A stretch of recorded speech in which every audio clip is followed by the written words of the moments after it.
everybody, this is the Wikstrand, so 2001, and I was very excited for the new Planet of the Apes movie. It was actually one of my most anticipated movies of that year.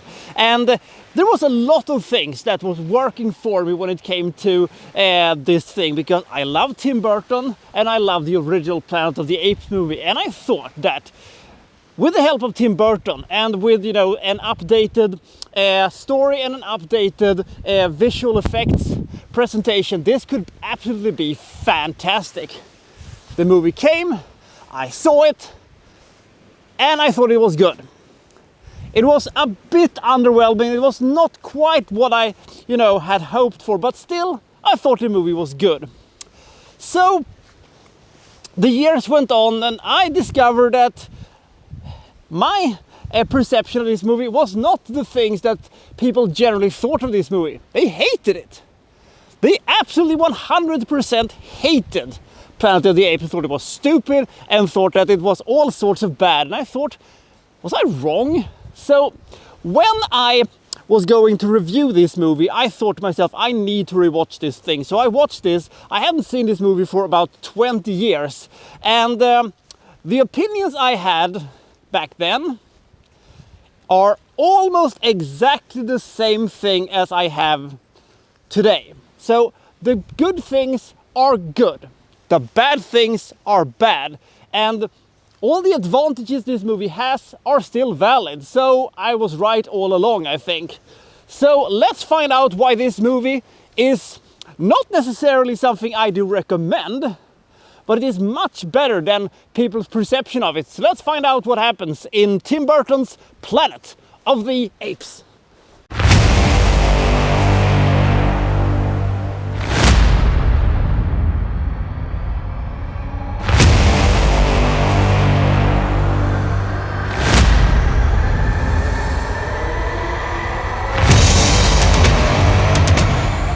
Mark Wahlberg works at the Oberon space station, and he works, with these genetically enhanced apes that they are training to become sort of pilots, navigating these pod spaceship thingies.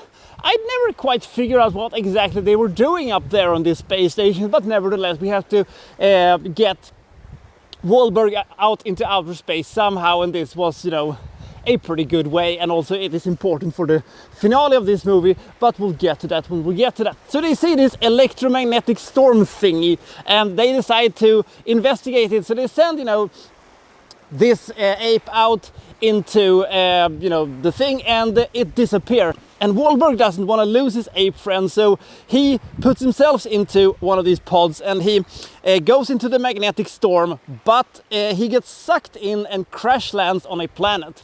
This planet is ruled by apes. And the humans that are living there are basically second-class citizens at best, and are being treated as slaves or pets or other stuff as well. And he gets captured and being put, together with a bunch of other humans. But he has, a couple of things that may help him, because there is still this signal from the ship that he came on, and he thinks that if he can get to it, then he might be able to escape from this horrible place and, maybe get back home again. The problem is that the signal is coming from the Forbidden Zone, and which is, rumored to be this horrible and evil place, and even apes fear it. The thing is that he gets a bunch of human to accompany him, together with Ari, played by Helena Bonham Carter, who is sort of a kind of human rights activist thing, and Krull, played by Gary Hiroto Tagawa. You will be next. Flawless victory. Your soul is mine. Yes, it's that guy. So what awaits them in the Forbidden Zone? What is this Kalima that is supposed to be there? And will they be able to outrun the evil General Thade, played by Tim Roth, who hates humans in particular, and Mark Wahlberg especially, and has vowed to put an end to them and maybe, put out the entire human race. Because the thing is that Mark Wahlberg is defying the apes. He also inspires other people to take up arms and you know, starts a bit of a human uprising. Will he be able to get home? Is there something awaiting him in Kalima that will explain all of this? Or will he stay with his new friends here on this world? Will there be a truce between apes and man, or are they destined to destroy each other? That is sort of kind of what this movie is about. Now, let's get to what I think is the absolute best when it comes to Tim Burton's Planet of the Apes. The apes themselves. The original with Charlton Heston, one of my all-time favorite science fiction movies of all time. The apes in those movies looked like absolute shit. They were horrible, especially in the sequels, but even in the original, they looked really, really dodgy. The new ones that Andy Serkis has created are fantastic and super realistic, but they also doesn't have that strong of a character. Here, it is the perfect blend. Rick Baker is a fucking genius, and the fact is that these are, you know, just makeup and you know, wardrobe and stuff has given these characters so much, well, character. I love the armor, I love the clothes, I love how, you know, you can sort of see the actors through the makeup, but it is still, you know, an animal, and it looks fantastic. And all of these characters have fantastic characters. I mean, Attar, played by Michael Clarke Duncan, owns every sequence that he, you know, is in. Bow your heads. And you could argue that Tim Roth is a little bit overacting as General Fade, my friend, and all of that things. It is a little bit over the top, but he is a compelling villain, and he is a good villain, and he is, you know, a character that we sort of understand, even though he's a bit over the top. Helena Bonham Carter is a little bit cliched in her do-gooder roles, but we'll have to work with what we got. When it comes to Paul Giamatti, he essentially plays the same character as he does in 12 Years a Slave. Remember to wear gloves when you handle humans? And while he is, you know, at his best in the beginning, and I kind of like his slightly pathetic character, when it turns into more of a, you know, comic relief, then it goes a little bit, not quite as good, even though I have a fondness for Paul Giamatti, especially when he plays these more little cheesy, goofy characters. Hurts from Shoot 'Em Up says hello. So, they are great. Another thing that is great is Ape City. It is such a vibrant place. I love that set. It's amazing. And we see all of these sort of subculture things that goes on in ape society. I probably would have skipped the juvenile delinquent apes with the leather jackets and stuff like that. It was a little bit silly, but nah, we're gonna have to, you know, accept that too. So we have a visually stunning movie, and the adventure aspect has a lot of fun elements to it, especially when it comes to the more mythological and the theological and psychological parts of the story. That thing was actually kind of fascinating. I probably would have not said no to, you know, more talks about ape politics and what have you. So there are things in this movie that obviously really, really work. What does not work is called Mark Wahlberg. You know, he's not the best actor of all time, but with the right director and with a good script and a good, you know, cast surrounding him, he can be a damn good actor. But 2001, that was not the case. He is quite horrible in this movie. He is bland, he is boring, he is the most vanilla hero you could ever hope to find, and he is so uninteresting. But he is fucking Daniel Day-Lewis compared to Stella Warren. This might be one of the worst performances I have seen in a hugely budget movie, you know, from the early 2000s. She is horrible. She was sort of a pet project for Hollywood to try to make this swimmer or whatever she was into an actress and it was not a successful experiment. And this and Driven, I think, are the two of the very, very few movies that she's actually starred in. She is quite horrendously awful. Oh, by the way, Chris Christopher also shows up for a cup of coffee in this movie, but doesn't really do that much to the story overall. Another problem this movie has is that the script isn't the strongest part, because there is, stuff that happens in this movie that is a little bit sketchy, and you're thinking, why did that happen? How did that happen?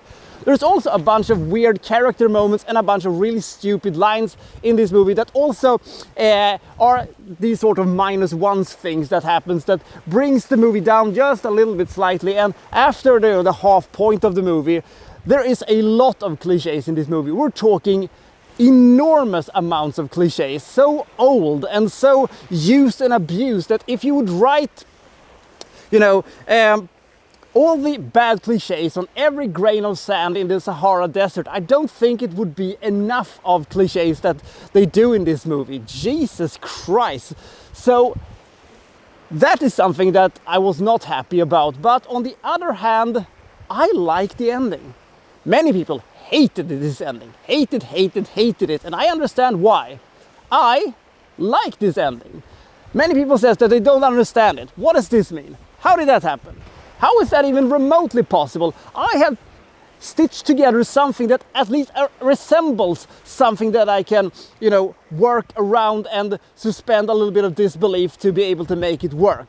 Maybe if we could have had a little bit, longer runtime, they could have explained it just a little bit further, or maybe they would have saved it for the sequel where we would have seen how this thing actually happened and how it took place. But they did not do that because this was not the most successful movie of all time, so we will not get it. It was a ballsy thing to end this movie with, and maybe that is what I like about it. It may not have the same mega impact as the original one had, but it is an ending that I do actually like. We also have a thing that happens in this movie on multiple occasions where people just get killed. Characters that we have sort of, followed around for a longer period of time, they just get killed very unceremoniously and sort of, yeah, that happened, he's dead now. Moving on, we can't grieve forever. So that was also a little bit, unnecessary. If you have characters that we do care about, when they die, we should feel, oh no, not, whoever you are. But is this a good movie? I think it is. They have some major flaws to this one, but the cast is very strong, the characters are very enjoyable and likable, the movie looks fantastic, and there are these sequences in this movie that is so goddamn clever, and when they have paid a lot of attention to details, and the fact is that this movie isn't overstuffed with bad CGI, that this movie feels kind of timeless. And I love, as I said, how the apes are represented, and the armor and the horses and the armies when they are marching, and I like the characters and the pace is pretty good, but I see no reason why this is a movie that anybody should actually watch. Mainly because the original Planet of the Apes is far, far better than this movie. The 3 movies that was made during the 2010s by Andy Serkis are also quite amazing. The 4th one that came out 2024 was a really good movie, even though it had its weaker, components. We have to get rid of these pesky humans if we're going to be able to get a really great Planet of the Apes movie out of it, but hey ho, what you gonna do? So this is technically one of the weaker movies under the Planet of the Apes umbrella, and yet I think this movie is good. But I can understand why some people really didn't like it for a variety of reasons. By the way, does people today remember the rumor that they were going to have full-on bestiality in this movie? The idea was that we were going to have a sex scene between Ari and Mark Wahlberg's character. What? Anyway, I think it was just something that was suggested on, some, writers meeting or something like that, and somebody shut it down and said, we're not going to have ape and the human sex in this movie.